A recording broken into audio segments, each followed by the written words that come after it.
आज की इस वीडियो में हम लाइन सेगमेंट, रे और लाइन सीखेंगे। अगर हम एक लकीर खींचते हैं तो इस लकीर को मैथ के लैंग्वेज में लाइन सेगमेंट कहते हैं। अब अगर यहाँ पर हम एक और लकीर खींचते हैं और इसके एक एंड पे हम ये तीर का साइन देते हैं तो फिर ये रे बन जाता है। और अगर यहाँ पर हम एक और लाइन खींचते हैं और दोनों एंड्स पर इस तरह का तीर का निशान देते हैं तो फिर ये लाइन बन जाता है। तो मैथ के लैंग्वेज में इन तीनों के अपने नाम हैं। अगर वो एक सीधा लकीर है तो वो लाइन सेगमेंट कहलाएगा। अगर एक एंड पर तीर का साइन है तो फिर कहलाएगा रे। और अगर दोनों एंड्स पर ये तो फिर लाइन कहलाएगा। जैसे आप यहाँ पे देख रहे हैं, इस लाइन सेगमेंट के सरफेस पर बहुत सारे पॉइंट्स होते हैं।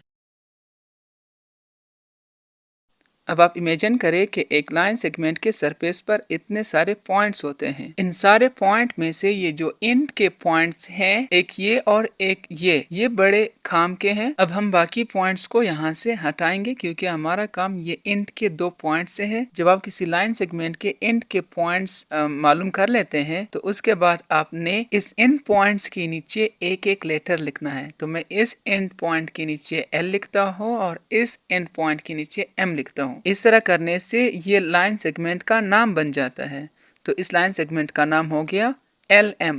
ये एक और लाइन सेगमेंट है। इनके एंड पॉइंट्स ये हैं, तो इनके नीचे हम लेटर लिखेंगे X और Y। अब ये इसका नाम बन गया, तो ये लाइन सेगमेंट कहलाएगा XY लाइन सेगमेंट। तो अगर आपने किसी लाइन सेगमेंट को नाम देना है तो उनके एंड पॉइंट्स मालूम कर लो, उनके नीचे एक लेटर लिखो तो वो इसका नाम बन जाएगा। अब जब हम रे को आते हैं तो हमें एक एंड पॉइंट तो मिलता है वो यहाँ पर, और दूसरा एंड पॉइंट हमें नहीं मिल रहा क्योंकि ये तीर के साइन का मतलब ये होता है कि लाइन इस तरफ जारी है और ये खत्म नहीं होने वाला। तो इसका मतलब ये है कि हमें दूसरा एंड नहीं मिल सकता यहाँ पर। तो अगर हमने किसी लाइन सेगमेंट को या किसी रे को नाम देना हो तो उसके लिए हमें 2 पॉइंट्स चाहिए, 2 एंड पॉइंट चाहिए, लेकिन इस रे पे तो हमें एक पॉइंट मिल रहा है। तो यहाँ पर अब हम क्या करेंगे? तो अब आपने करना ये है कि अगर आपको दूसरा एंड पॉइंट नहीं मिल रहा तो आप सरफेस में से किसी एक पॉइंट को लें, वो चाहे इस पॉइंट के करीब हो या इससे थोड़ा दूर हो। तो हम उस पॉइंट को यहाँ पर लेते हैं।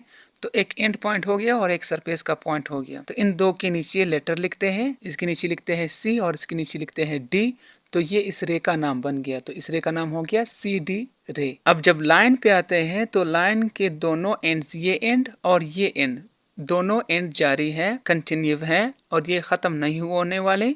तो अब यहाँ पर तो हमें एक भी एंड पॉइंट नहीं मिल सकता। तो यहाँ पर हम किस तरह इसको नाम देंगे? तो यहाँ पर कोई से 2 सरफेस पॉइंट लेंगे और उनके नीचे लेटर लिखेंगे तो ये इसका नाम बन जाएगा। तो एक पॉइंट में ये लेता हूँ और दूसरा पॉइंट ये लेता हूँ। तो यहाँ पर मैं लिखता हूँ F और यहाँ पर लिखता हूँ G। तो ये इस लाइन का नाम बन गया। तो इस लाइन का नाम बन गया FG लाइन।